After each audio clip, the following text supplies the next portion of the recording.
Are you metabolically healthy? Back for a quick car line discussion. I get 2 car lines this year. I'm in pre-K car line right now. I see all these videos about people telling folks how to improve their metabolic health, and I thought it might be important for us to discuss who is metabolically healthy, who isn't metabolically healthy.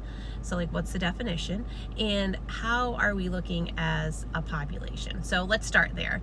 93% of the population is metabolically unhealthy. Now, there's a less strict definition. When we go by the less strict definition, 88% of the population is metabolically unhealthy. So let's talk about the definition. So to be in the strict definition, metabolically healthy, you must have a fasting blood sugar less than 100. Your blood pressure must be less than 120/80. Your waist circumference must be less than 35 inches for a female, less than 40 inches for a male. Your triglycerides have to be less than 150, and there's one more here. Your good cholesterol, your HDL, if you're a woman, has to be above 50. If you're a man, it has to be above 40. Again, so 92% of the population aren't all of those things. They have at least one of those things not within the range. For the less strict definition, that means you can have one of those things out of range. So maybe you have a waist circumference, you're a female and it's above 35, but all the other markers are within range.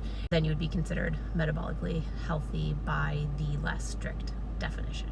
So with that being said, and this is without medications, right? If all of those things are at goal, but you're on blood pressure medications or blood sugar medications, then you don't fall into the metabolically healthy. You would fall into the metabolically unhealthy range or definition or group. So why I think this is important, and I'll wrap this up quickly, is each of those sets of people. So whether you are definitely metabolically healthy, you meet all the criteria, if you are in the less strict definition, one of those things is out of range, or if you're metabolically unhealthy, I think your approach to fixing your metabolic health needs to be a little different. And I think we'll get into that this week. We'll talk about each group and kind of where I would start for each, because it's going to be a little bit different. I know you hear from me and also from other folks, especially folks that are trying to sell a certain supplement that I've seen a lot that involves 2 different powdered products, but they give a lot of good information about metabolic health.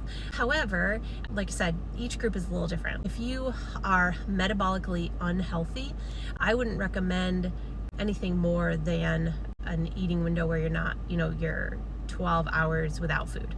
I wouldn't do 16 hours, I wouldn't do those extended intermittent fasting type things if I was metabolically unhealthy to start. You'd get there, but there's things you need to do to get there.